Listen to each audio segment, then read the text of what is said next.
Assalamualaikum Panji. Waalaikumsalam warahmatullahi wabarakatuh. Udah.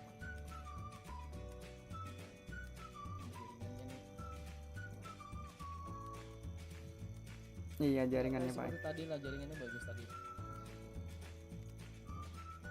Apa kabar Panji? Ini Alhamdulillah baik Pak. Eh, jadi Bapak ingatnya tuh Panji itu Panji Rifki Maulana ya Bang. Iya benar sekali Pak. Jadi kemarin tuh ketika Bapak lihat-lihat status ada Panji kan, jadi Bapak pikir wah ini orang perlu diajak ngobrol nih, udah lama Bapak cari kan situasi kita lagi di rumah nih Ji. Istilahnya zaman sekarang tuh gabut-gabut nggak jelas. Nah, beberapa kesempatan itu waktu Bapak sangat kosong, jadi Bapak pengen bikin sesuatu yang bermakna lah, ada inspirasinya lah buat yang nonton istilahnya.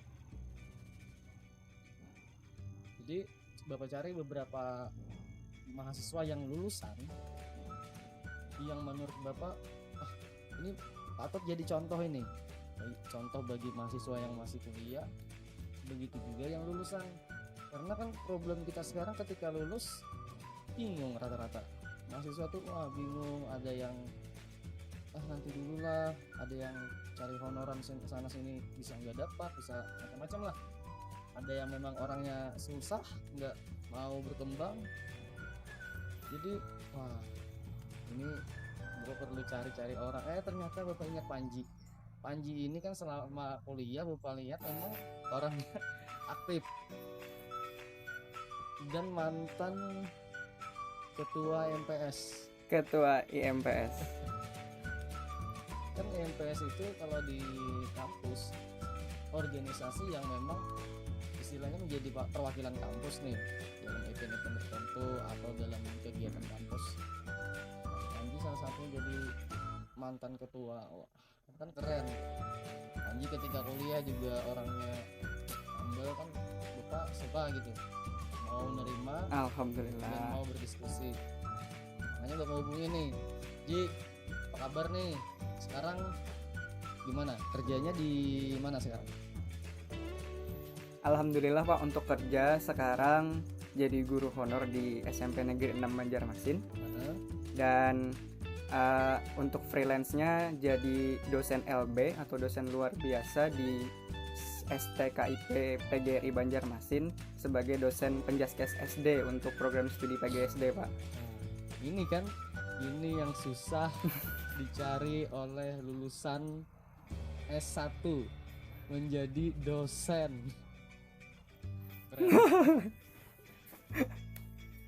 Siap. Jadi sebelumnya itu sudah menghonor jadi guru dulu atau ke dosen atau bagaimana ceritanya Ji? Jadi honornya untuk pekerjaan dulu, masuk di guru dulu Pak. Jadi setelah berjalannya kurang lebih 1 tahun, terus ada info bahwa STIKIP PGRI memerlukan dosen di bidang penjaskes untuk program studi PGSD, dan kontak person di sana saya hubungi. Ternyata waktu saya hubungi tidak ada pakai tes lagi Pak. Oh ya nanti langsung aja Pak, kita ngajar, kita atur hari aja, atur jadwal aja. Saya mau ketemu untuk wawancara aja dengan Bapak, masalah honornya gimana. Alhamdulillah Pak, kemarin nggak ribet, alhamdulillah langsung diterima. Padahal posisinya itu masih program studi apa ya? Maksudnya itu masih S1 kayak gitu, belum layak lagi jadi dosen. Tapi kata ketua program studi di sana, sembari belajar dan sembari membagikan ilmu yang didapat dari kampusmu dulu, kata beliau, yuk kita sama-sama belajar demi penerus bangsa, kata beliau kayak gitu Pak. Keren. Kalau kemarin itu berarti nggak ada saingan sama sekali, nggak ada yang daftar nih? Kemarin ada yang daftar. Kebetulan yang daftar juga sama-sama alumni dari JIPOK Pak, sudah lulus S2 juga di Jakarta.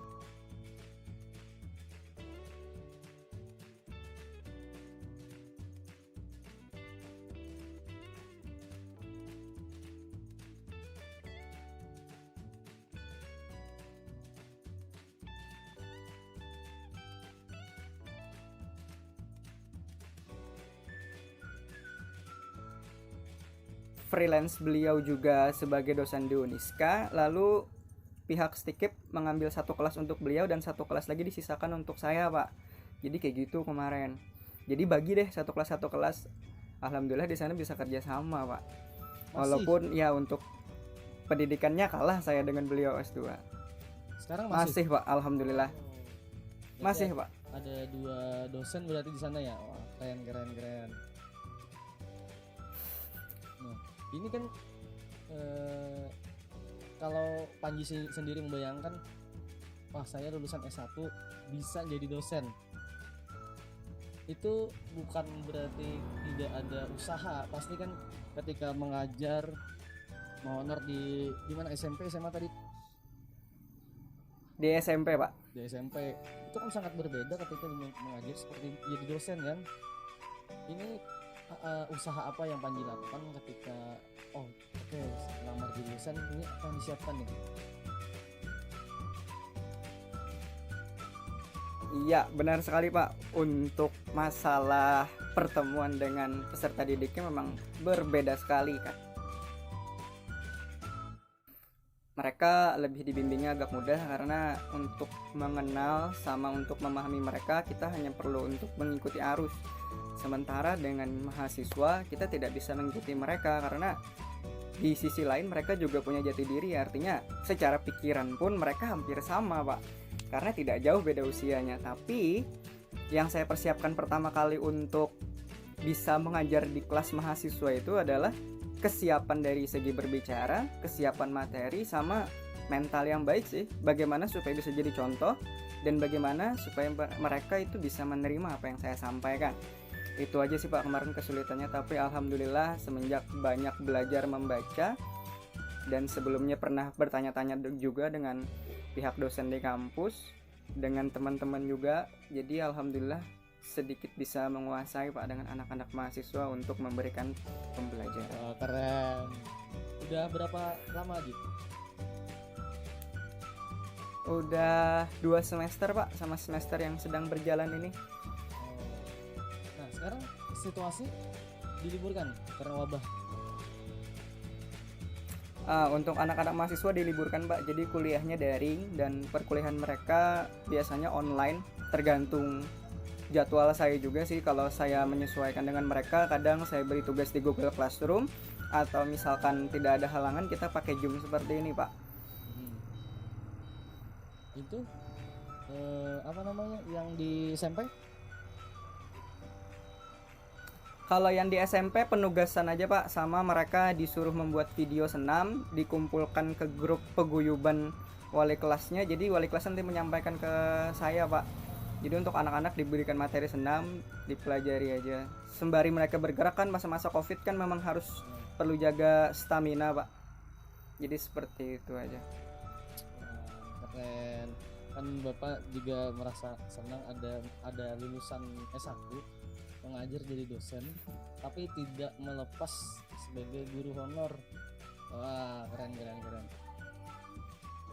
Kalau menurut Bapak yang Panji sampaikan tadi tentang kendala saat persiapan jadi dosen, yang Panji sampaikan kayaknya Bapak tidak meragukan. Panji sudah dari kuliah sudah punya itu kayaknya, dari segi berbicara, materi, dan kesiapan mental. Kan Panji seorang atlet juga. Apa atlet masih? Atau bagaimana? Atlet sekarang event untuk Kalsel kan Pak masih belum ada, jadi latihannya masih kurang karena tim atlet Kalsel masih fokus untuk PON Pak. Jadi kalau mau ikut gabung agak sedikit susah Pak, mereka karena sudah dibentuk tim. Oke. Tapi masih Pak latihan. Mantap. Berarti tinggal menuju pelaminan nih. Waduh. Insya Allah tahun ini siap Pak. Yaitu untuk sementara target terbesarnya tahun ini, karena melihat teman-teman yang lain juga, dan di sisi lain hati juga ingin beribadah lebih lama. Karena beribadah lebih lama kan adalah pernikahan. Jadi insya Allah siap Pak tahun ini Pak. Nanti tunggu aja kabarnya. Oh, masih sama yang kemarin. Alhamdulillah masih Pak. Mantap. Wah ini ketahuan nih nanti nih nggak jomblo lagi. Kan ini bagus kan menjadi contoh, sudah punya modal, sudah punya pekerjaan yang menurut Bapak itu tidak bisa didapat semua orang yang lulusan S1, apalagi yang dicari selain kita menuju tahap berikutnya yang pernikahan, membina rumah tangga. Kalau lama-lama itu ya menurut Bapak ya apa yang ditunggu, Benar Pak. kecuali memang orang yang masih bingung aku ini kemana arahnya, kampus ini sini sini. Nah sekarang Panji gimana nih, mau lanjutkan S2 atau gimana? Sebenarnya kemauan terbesarnya adalah iya Pak, karena mendapat suntikan keras juga dari dosen-dosen kita di kampus. Kata beliau sebenarnya layak buat S2, kamu cari info. Kemarin juga dari pihak Ketua Program Studi S2 Kampus Depok, Ibu Herita Warni juga mewanti-wanti lewat Facebook. Kata beliau, Ananda ibu tunggu di kampus S2. Insya Allah Pak, nanti kalau ada rezekinya nyambung nanti ke kampus Pak, buat bisa menyelesaikan studi S2. Wes, berjumpa lagi kita berada di kampus. Siap.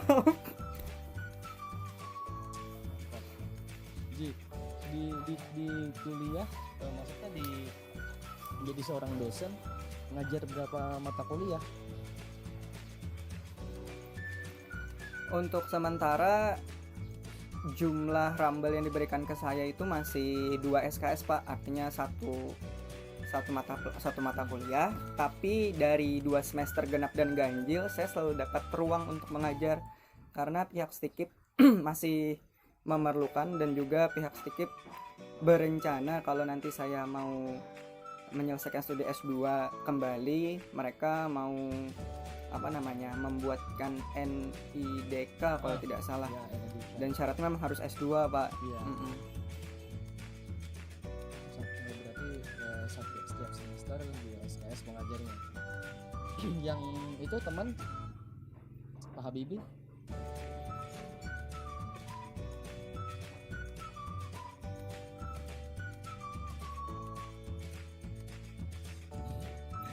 Teman Pak Habibie gimana?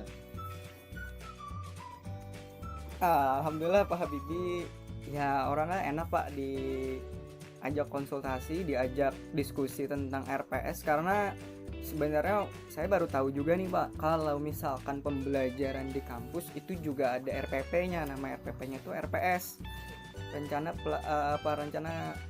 pelaksanaan semester kalau nggak salah.